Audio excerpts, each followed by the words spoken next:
At the very conclusion of James Gunn's Superman, Supergirl, played by Kara Zor-El, makes an appearance.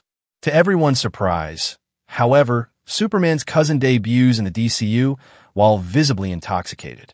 A lot of people are underestimating how serious this is. It's not merely a joke about how much fun Superman's cousin has at parties. In 2026, Millie Alcock will feature as Kara Zor-El in her own Supergirl film. But many were hoping she would make an early appearance in James Gunn's Superman. That being said, Supergirl's initial state of inebriation is somewhat startling. What this means for her future in the DCU is unclear. Supergirl and Krypton.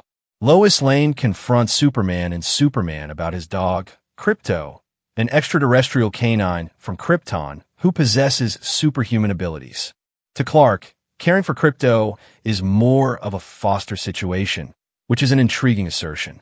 This was obviously an allusion to Superman's cousin for comic book fans who are familiar with the story. Millie Cox's Supergirl, as expected, clumsily stumbles as she arrives at the Fortress of Solitude to get her dog at the end of Superman. It appears that Superman had committed to looking after Krypton while Kara partied on other worlds in 2020 SXS Supergirl. When Kara and Krypton depart, the Superdog is implied to accompany them as they say, "Thanks for watching him, be asterisk asterisk asterisk asterisk." Why was Supergirl drunk? When asked why Supergirl became drunk, Superman explains to one of his robots that Kryptonians can only get drunk on planets with red suns, just like Krypton. A yellow sun, like Earth's, is the source of Kryptonians' extraordinary abilities. But a red sun strips them of those powers, rendering them ordinary humans, which allows Kara to drink to her heart's content. The reason for Supergirl's intoxication at the end of Superman is, however, far more intriguing. To start, you should know that the 2026 screenplay for Supergirl was written by Tom King, the same DC Comics writer who created the original limited comic book Supergirl, Woman of Tomorrow, the title originally used for the movie. Considering this, it's not surprising that the film will stay true to the original 8 issues.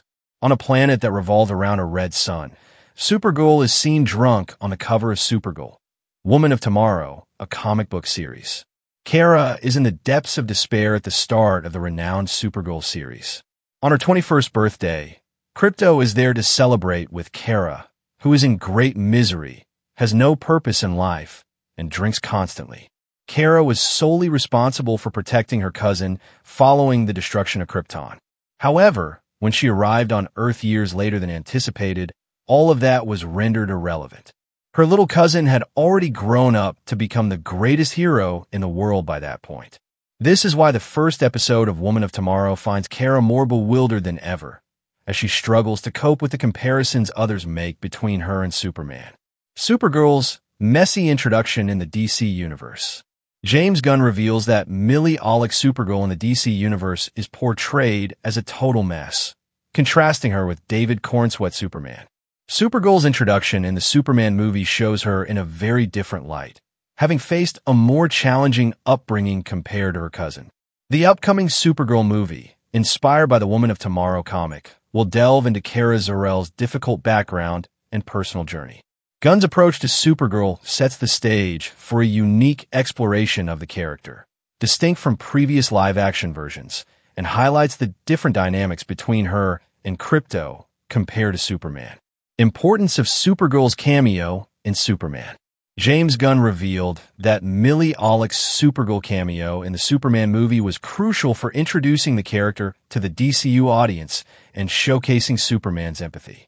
The cameo showed Kara Zor-El, Supergirl, at the Fortress of Solitude to pick up Krypton, highlighting the relationship between the Kryptonian cousins and their connection to the dog.